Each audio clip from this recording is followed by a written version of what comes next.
नहमदुहु व नुसल्ली अला रसूलिहिल करीम। अम्मा बाद फ़अऊज़ु बिल्लाहि मिनश्शैतानिर रजीम। बिस्मिल्लाहिर रहमानिर रहीम।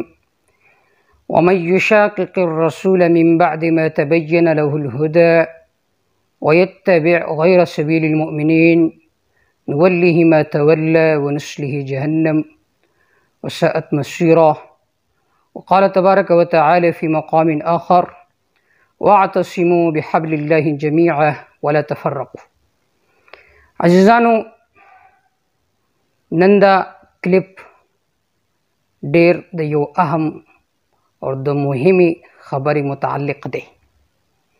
अगा दा چې موږ د یو غلط فهمۍ شکار شویو د یو شخصیت متعلق یو جماعت چې هغې ته ویلی شي جماعت اشاعت التوحید والسنه، چې د هغې امیر محترم زموږ استاذ محترم شیخ محترم امیر مرکزیه شیخ القرآن والحدیث علامه محمد طیب طاهري صاحب حفظه الله تعالی و اطال الله عمره دی.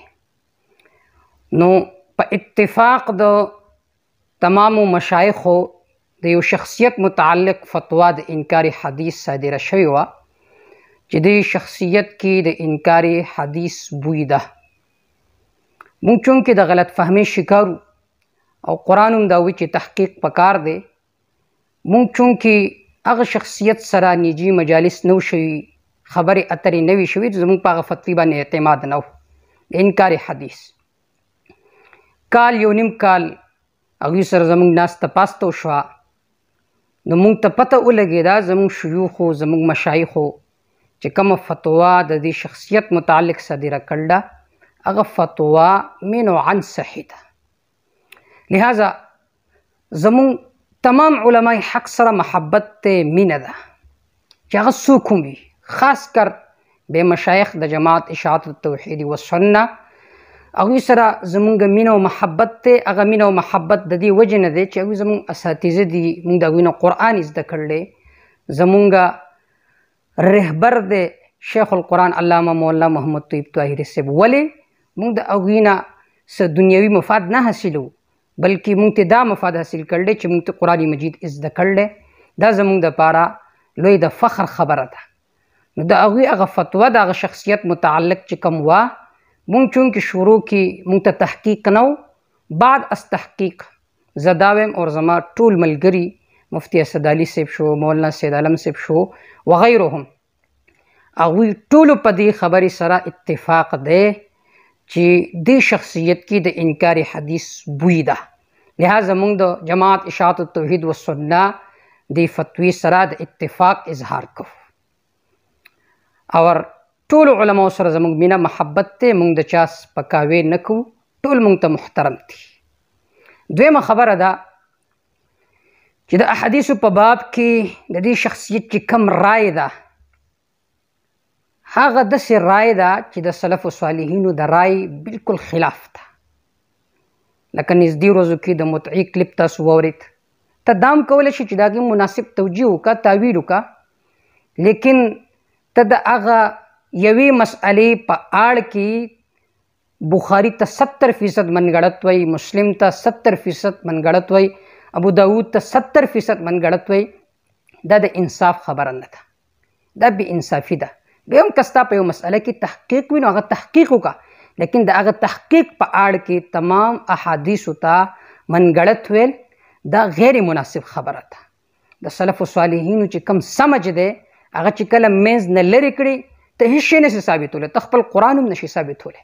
د دې وجې نه علما ذکر کوي چې کوم منکرین حدیث دي دا در اصل کې منکرین قرآن دي، ځکه حدیث شرح ده د قرآن مجید، شرح اور مت د آپس کې د دې اختلاف نشي کېدی، د دې تضاد نشي راتلی. کم تضاد چې وي د سوري تضاد وي، ځکه جناب رسول الله صلی الله علیه وسلم ارشاد فرمایلی ستفترق امتی علی 73 فرقه، زما امت په 73 فرقو کې تقسیمیږي. څوک به یو مسله مارکیټ ته راوړي، څوک به بله مسله مارکیټ ته راوړي، لیکن والناجیه هي فرقه واحده، نجات والا فرقه هغه به یوه وي، کما ما انا علیه واصحابي، په کومه طریقه چې زه روان یم په کوم منهج چې زما صحابه روان دي، په کوم منهج چې تابعین روان دي، تبع تابعین روان دي، هغه فرقه، هغه جماعت، هغه په هدایت باندې دی. لہذا دا نوي نوي تحقیقات چې مارکیټ ته راوړي، نو دا که دې ته موږ مکمل انکار حدیث ونه ویو، لیکن دا مفضي دي انکار حدیث طرف ته، او هغه خبرې ذکر کوي چې کوم منکرین حدیث ذکر کوي.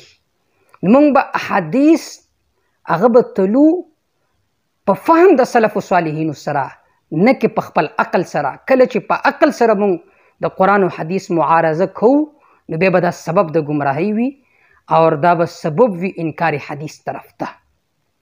نو ډېرې فرقې ورازي، لہذا فرق ناجیه یوه ده، هغه ده په کوم چې جناب رسول الله صلی الله علیه وسلم او صحابه، تابعینو، تبع تابعینو، سلف صالحینو، لہذا هغوی چې کوم تشریحات د احادیثو ذکر کړي په هغې باندې مکمل اعتماد پکار دی. درېیمه خبره ده چې زمونږ جماعتي طور باندې او نظریاتي طور باندې تعلق د جماعت اشاعت توحیدی و سنت سره، چې د هغې امیر مرکزیه شیخ القرآن والحدیث علامه مولانا محمد طیب طاهري صاحب دی. د دې نه مخکې مونږ چې چا سره تعلقات ساتلي، مونږ ته د هغوی د نظریاتو پته نه وه. اوس مونږ ته پته ولګېده که هغه مفتي محمد منیر شاکر صاحب دی، که بل دی د چا چې داسې قسم نظریات وي چې د جمعي امت د نظریاتو نه خلاف وي، د هغوی نه زموږ مکمل بایکاټ دی. او دا بایکاټ مونږ د دې وجې نه کوو چې مونږ ته یو شیخ ویلي یا مونږ ته یو ملا ویلي چې د هغوی نه بایکاټ وکړه، بلکې مونږ زموږ ضمیر مونږ ملامته کوي په دې باندې چې تاسو یو شخصیت مظلوم ګڼو. هغه مظلوم نه دی بلکې هغه ظالم دی. آیا ورځ هغه د احادیثو خلاف خبرې کوي، آیا ورځ هغه د بعض مسائلو په اړه کې تمام احادیثو باندې رد کوي او هغې ته منګړت وایي.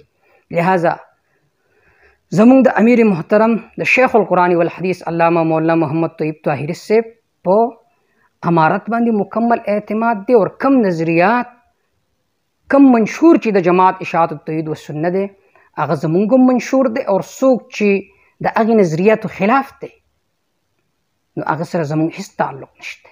قرآن مجید کې الله فرمایي ومن یشاقق الرسول، چا چې د رسول مخالفت وکړو کله من بعد ما تبین له الهدی، وروسته د دې نه چې هدایت ورته ظاهر شوی دی، پته ورته لګېدله چې په دې شخصیت کې د انکار حدیث بوی دی. کلیپونه ورته مخې ته راغلو، د هغه نجي مجالس هغه یې وکتو چې هغې کې صرف په احادیثو باندې رد دی، او حق هغه دې ته وایي چې امام بخاري رحم الله او دا نور محدثین دوی وکنځي او دا وایي چې د دوی په کتابونو کې منګړت روایت دی، دې ته هغه حق وایي، دې ته هغه حق پرستي وایي. لہذا چې څوک داسې قسم نظریات ساتي او د سلف صالحینو د جماعت نه شذوذ اختیاروي، الله تعالی فرمایي نوله ما توله، موږ به واړو دلته هغه طرف ته چې کوم طرف ته دی اړېدلی دی. لہذا د دې کلیپ په وساطت سره زموږ څومره مینوال دي، څومره ملګري دي، هغوی بار بار میسجونه کوي چې دا څه مسئله ده. نو حاصل اور خلاصه دا ده چې کم شخصیت متعلق جماعت اشاعت التوحید و سنت دا فتوه صادره کړې وه چې د کې د انکار حدیث بوی دی، مونږ ته تحقیق نه و، مونږ د غلط فهمۍ شکار وو. بعد از تحقیق زه دا ویمه الله حاضر و ناظر ګڼم چې دې شخصیت کې د انکار حدیث بوی دی. لہذا د دوی نه ځان ساتئ، دا به سبب د نجات وي، دا به سبب د کامیابۍ وي.